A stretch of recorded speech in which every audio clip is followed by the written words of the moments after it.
Where are you, O Lord, that I may find you? I asked the rocks, and they said, We are not he. But they pointed and said, There he is. I looked at the sky, and they said, I am not he. Look, there he is. I longed to behold you in your beauty, to behold you in your truth. Wow, what a chapter, right? The memory chapter is one of the more important chapters that Augustine ever wrote. And not just for the Confessions. This goes far beyond the Confessions. The writing over memory is one of the more intriguing sorts of teasing out of some metaphysical elements that Augustine has dealt with throughout most of the Confessions so far, but he's making explicit right now.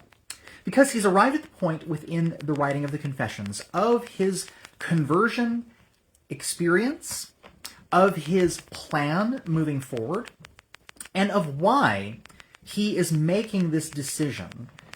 He also is interrogating himself a bit over what exactly is motivating me to make this decision.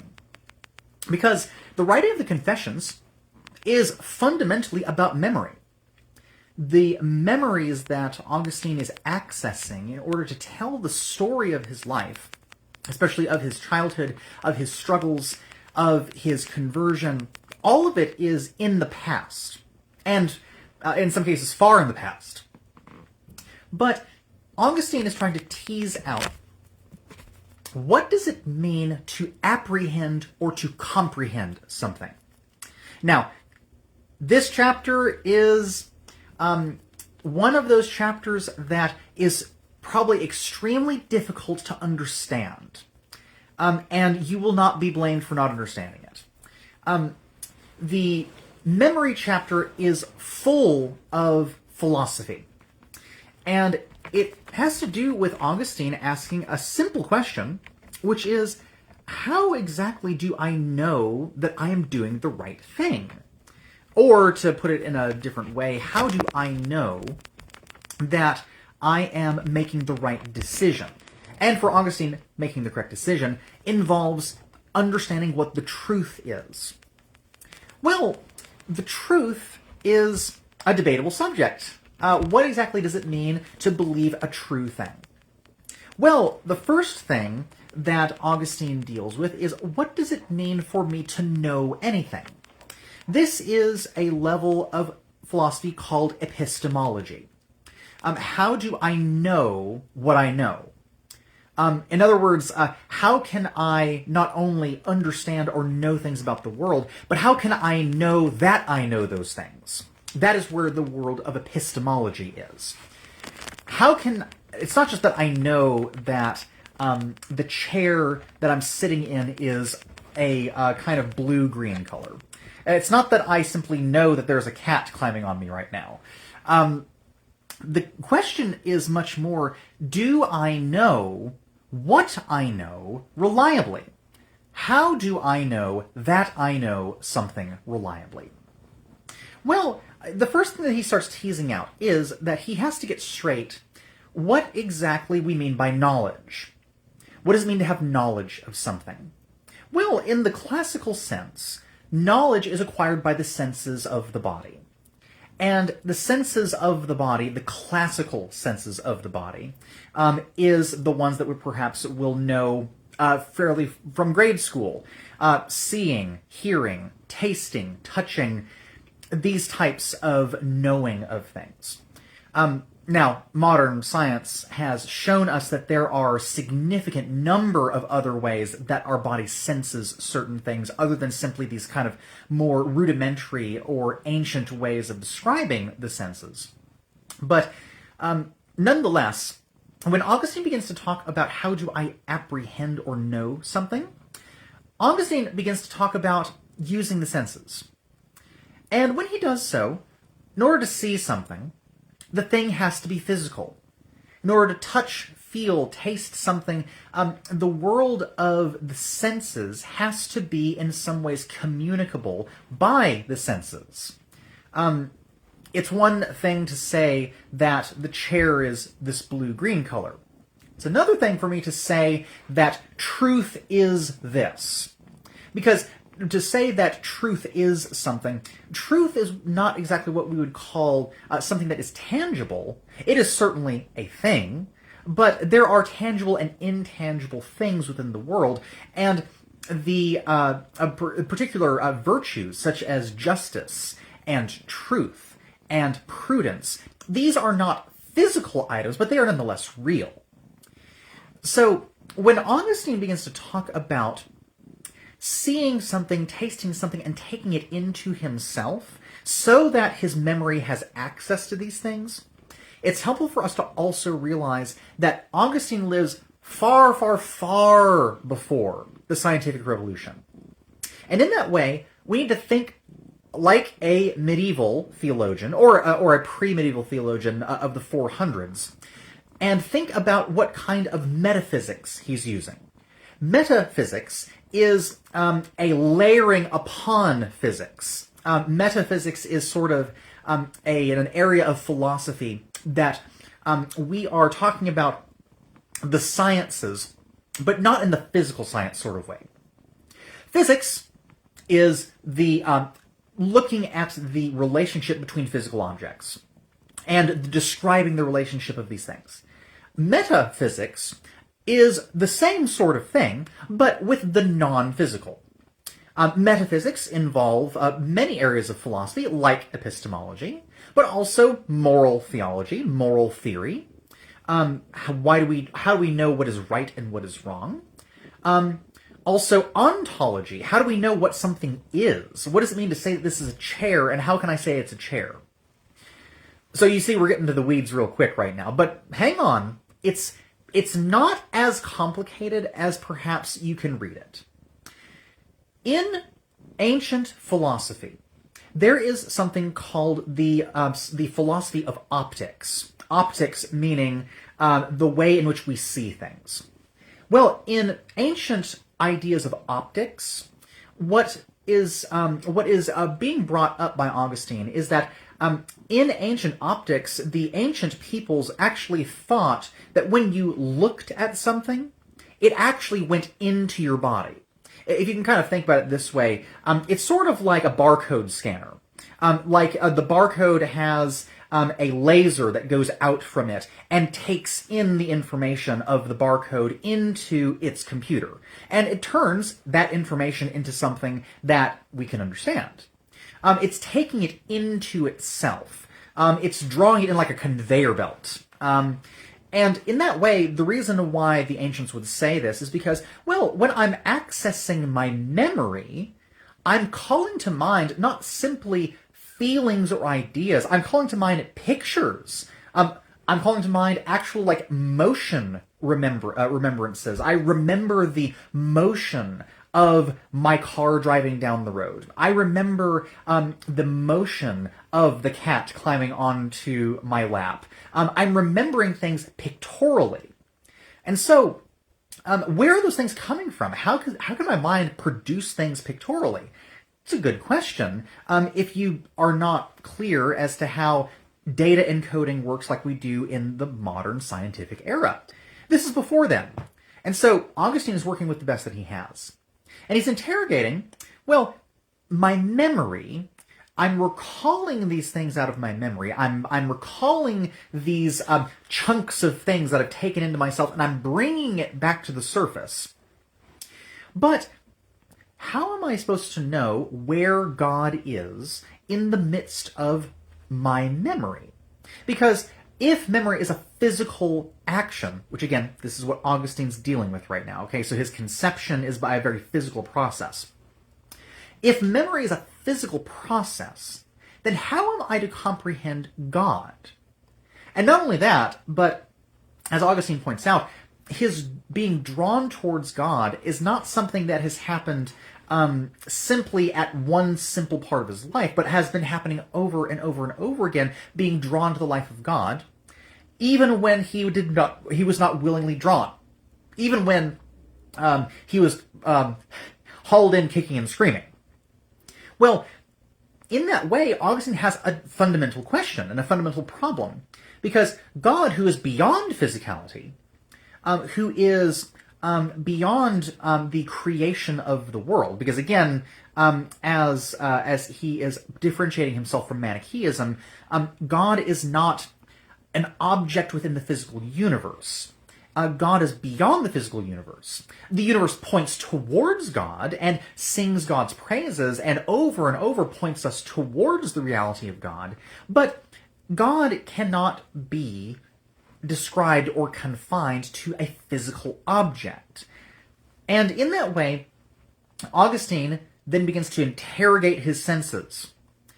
There's this wonderful part of the Confessions in this particular chapter, which is he asks his senses. I ask my eyes, and they say that this is not he, but pointing beyond to him. He asks his tongue, and it says, no, but here is the direction towards God.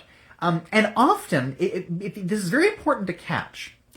Every single thing that Augustine interrogates or asks where God is, it has a particular way of directing his motion towards God, but in their own particular capacities for it.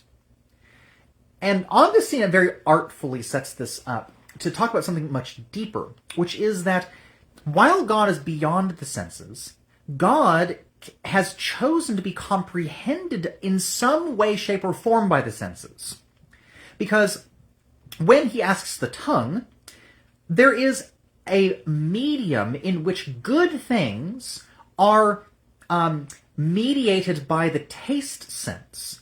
And in this way, where do all good things come from? Where do all good things have their source in? Well, Augustine's already laid that out, that it's God. And he's already laid out in the previous chapters that beauty is of God. And that's something that we behold with our eyes, right?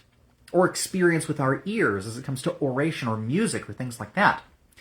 So the tongue is actually a mediary of the goodness of God in some way, shape, or form. The eyes are actually a mediary of the goodness of God in some way, shape, or form. The touch sense of the hands, the hearing of the ears. And you can see where Augustine is sort of picking up some of his questioning. Because all of the senses that he is at work using in using his memory really is a part of the experience of God. A really mysterious experience that he's trying to interrogate. How do I know what God is, who God is, and how can it be that God has been drawing me all this time? Well, from that discussion of the senses, Augustine then moves into a deeper line of questioning of his own memory.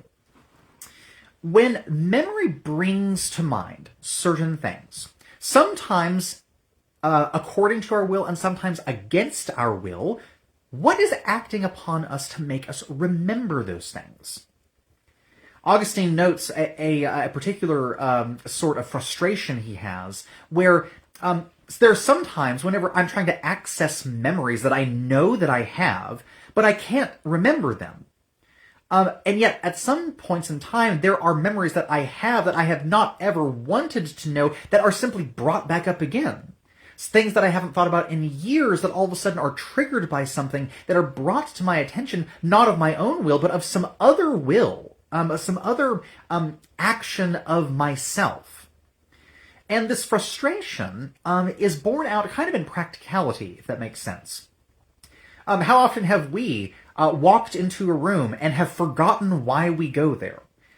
Only to go back to the original place where we thought about what we needed to do in the other room in order to jog our memory. This is a really important action in philosophy that is called reflection. We are able, as those who have, as those who are agents, those who have a freedom of will and the will and capacity to accomplish that will. That's what makes humans agents. We have not only the capacity of will, but the ability to accomplish that will. Whereas Augustine makes a distinction between us and other, as you say, quadrupeds or animals or things like that, in which they have a sort of animalistic will, in which they are simply led by their wills, rather than able to reflect on their wills. Which, by the way, is something philosophers still hold as being something unique to agents that are able to make free will decisions. In that way, the reason why this is important, if it's not clear, is because we have the capacity to reflect on what we choose to do. We are able, in the epistemological sense, to think about our thinking. We are able to reason about our reasoning. We are able to think about why we're thinking about something, if that makes sense. It's sort of a vicious cycle, so to speak. But I think that this is borne out with a lot of our experience. We are able to remembering something. It's not simply that I remember that I had a sandwich yesterday. It's that I remembering that I had a sandwich yesterday. I'm able to reflect on my reflection and so on and so forth. And that's what memory is. Memory is the capacity of reflection upon our reflections. We experience something. We have that experience in our minds. We then are able to reflect about that experience, in other words, regurgitating in a sort of a kind of almost a guttural sort of way. We are regurgitating this thing that happened and are thinking about it again. What has Augustine been doing the whole Confessions? He has been bringing back up these things about his childhood and thinking about them again. He's been bringing up these things in his career and thinking about them again. He is reflecting on his life. And in that way, his memory is accessing certain things of his past, bringing them to the forefront, and being able to look at them. And again, remembering the physical idea about I'm bringing them back up and I'm looking at them like this, right? And when Augustine does that, he's asking why it is that when I am reflecting upon my memories, that all of a sudden I'm able to see God everywhere in the actions. Hence why he can sing psalms all over the place throughout all of the Confessions about how God has always been guiding him, has always been moving him that direction, has always been chastening him, has always been drawing him. Because if it was simply, I have the remembrance of what happened to me yesterday, but I don't reflect on it in a new fashion, then our memories would simply remain static. Whenever I would remember something, I would simply be recalling an event already happened, and I would have no new thing to add to it. To use it in this way, I would simply be re-experiencing the experience, not reflecting on the experience. It's sort of like if we were to hit the rewind button on a show that we're watching. If we're watching a show, the show that's being shown has certain parts of it. We choose to rewind several minutes or something like that. The show played in the exact same way that it did in the previous. That there was no difference between the ways that the show was portrayed. It said the same thing in the same way, with the same inflections, with the same sort of information. However, our experience of that show happening the first time, rewinding, happening the second time, are actually distinct. They are two separate experiences of the same thing that have different contents to them. It's not that when we're accessing our memories that we're simply watching back through a show that we've simply rewound. No, we're having a new experience in the same information, but we are looking at things from a different perspective now. We are reflecting on something. And in that way, we're sort of taking an out-of-body view, if that makes sense. We're going third person. We're getting out of our heads and we're kind of rising above it to look at the whole situation. Sort of like if you were in a building and then you had a helicopter flying around the building. You're taking a much different view of the situation than your experience of the minute. You're looking at the big picture, so to speak. In that way, Augustine then shifts his perspective a little bit from not just my memory, but not just my memory in my experience of my memory and what exactly is my memory, but in the biggest sense, how is my memory an avenue for God's revelation of truth? Because now we run into an interesting problem. And again, this does get into the weeds. Augustine is a little bit hard to understand at this point within the chapter, but let's simplify it a little bit. When Augustine is interested in the truth, he is not treating the truth as a simple concept. He's treating the truth as God's own self-revealed. To paraphrase another theologian, the truth is not a concept, the truth is a person. The person of Jesus Christ, the person of God's revelation. And in that way, Augustine is now asking, how do I know what the truth is? How do I know what truth looks like? And when he's reflecting in his memory, he's running into various ways that he has come to understand that he believed things that were not true before, but he's able to reflect on them in a true fashion. It's sort of like if you were to believe that the sky is red, and you were to think in your mind the sky is red, because there was one night when I walked out and I looked at the sunset and the sky was red. But then, later, you look up and during the day the sky is blue. And you're able to reflect on the fact that now you've received new information, and you're able to reflect on when you experienced for the first time the sky being red. You now have a way of interpreting the experience that you had, whereas you didn't believe correctly at the beginning. The sky was red, but the sky, its nature is not red. And in other words, you needed more information in order to understand what the truth of the matter really is. And that's what reflection is bringing for Augustine. It's bringing clarity. Clarity is simply being able to see something clearly. Being able to understand something clearly in light of something. There are glasses that we've put on that have allowed us to see or read things more clearly than before when we didn't have our glasses on and we have eye problems. We are now able to see things more clearly. And because of that, we are now able to perceive the truth of the matter more clearly. And so, when Augustine looks at his memory, he now understands that when I look at my memory again, I'm actually looking at the medium of which God has always communicated truth, but I needed to have other information in my experience before I came back in my memory and I'm able to reflect clearly about the truth of the matter. Such that when he has his reflections about his early childhood and the reflections on his adolescence, in his struggles with sexual immorality, his struggles with various sins of arrogance and things like that, that he could say truly that his perspective at the time was both untrue, but it was also unreflective and it also lacked experience. There is a way in which the medium of life lived is actually a way of gaining wisdom and experience in order to reflect on my past life in a truer light. The things that I thought that I wanted, Augustine could say, was actually not what I wanted at all.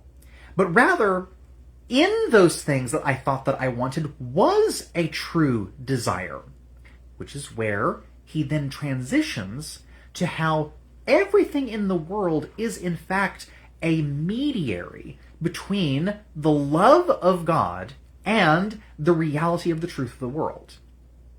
Augustine's conception of love and charity is the single most important thing to understand about his theology, because it informs everything about how he understands bigger theological concepts like the Trinity, which he writes about in another book of his called De Trinitas. It also deeply informs the way that Augustine understands the Confessions.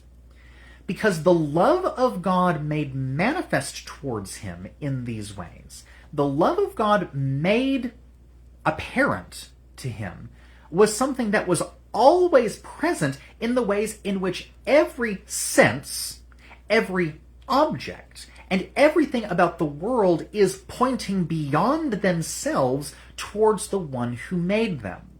Such that every aspect of happiness is an aspect of God's love made manifest. Now, here's an important thing. When Augustine says happiness, he does not mean what we mean when we say happiness. He actually has a definition in the chapter that he makes really clear. Happiness is the fulfillment of love justly. Something that, it's a paraphrase of what he says in the chapter, but happiness is the fulfillment of love in a just manner. In other words, love's fulfillment of justice is happiness. And in that way, what Augustine is really getting at in this is that happiness is not an emotional feeling.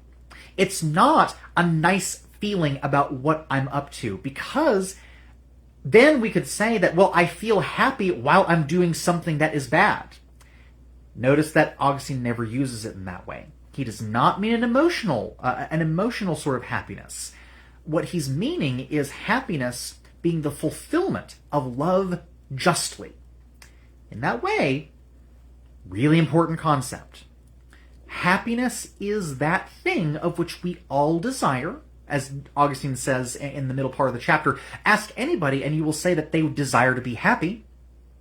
But the particular sort of mediation between happiness and the person has to be something that of the source of that happiness, the source of that love, the ultimate source of all of these things that are good. And for Augustine, the source of all of these things is God. And Augustine, again, you might be surprised to hear this from Augustine, but this is a deeply important part of his theology. Because whereas in Manichaeism, where he thought of before that the physical was bad and the spiritual is good, non-physical spiritual, now he's actually moved towards something that is actually remarkably liberal application of what love means. Because now everything in my experience of life is now a mediation of God's goodness towards me. And in that way, we now can see everything that around us. The cat here, the chair that I'm sitting in, my eyes beholding the room around me, as, in fact, a mediation of the goodness of God. Augustine takes very seriously what the psalmist says when we say that every good thing comes from you, O Lord. And if we were to bear this out in the kind of big brushstrokes of this chapter, which again, it's a long chapter, it's a lot of stuff to get through. If you didn't get through the whole chapter, I don't blame you. It's okay. This is what the chapter is getting at. Everything that we see in the world are mediaries of God's love. Every good thing comes from God. Those things that are good are those things that comes from God. In that way, my eyes, beholding something beautiful, are participating in the love of God through beauty. Now, God is not exactly those things that I'm beholding, but the goodness I behold is pointing me to the ultimate good. The things that I taste, good food, is in fact a participation in the love of God for me. But God is not the food. The food is pointing me beyond itself to the one of whom we are called to taste and see that the Lord is good. Again, senses, my touch of something, my ability to touch things with my hands, to work with my hands, to build things with my hands, are a participation in God's goodness. They are not the things that I build, they are not the things that I touch, but God is ultimately the thing that they point towards. In that way, memory, the reflection upon my reflections, the thinking about my thinking, is a way in which the love of God is made manifest in the ways in which nothing in my past is untouchable by God's redemption.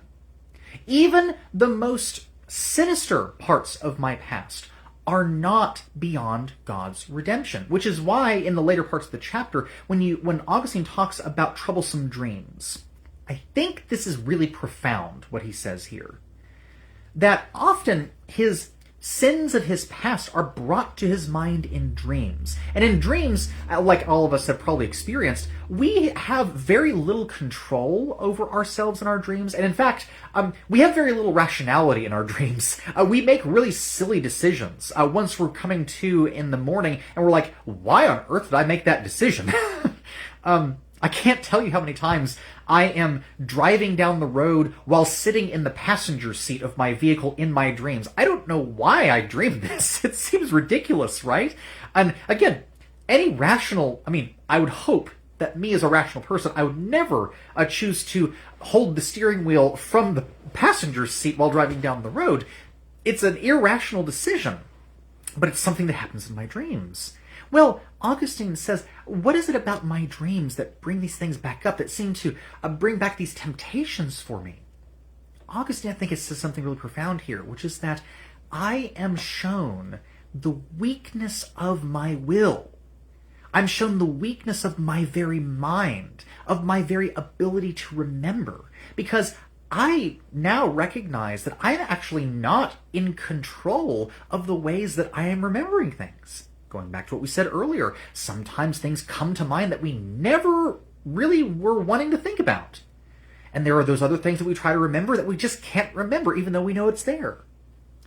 And in that way, Augustine says, this is a demonstration of the love of God in this way, that God's forgiveness reaches beyond our human capacity to even will to want to get better. Even when we had no power or desire to be able to move towards God, God still works on us through these means. And in Augustine is going to say in another place that God brings about the redemption of evil by the marring left in evil's wake itself, such that there is nothing that evil can destroy that God cannot redeem. There's nothing that evil can distort so abhorrently that God cannot untwist. And in that way, even those parts of our lives that are brought to our memories of the evils we've done in the past are actually areas in which we actually can find redemption in it, such that the love of God, the redemption of God, works from not simply when we receive our conversion, but also works backwards in time.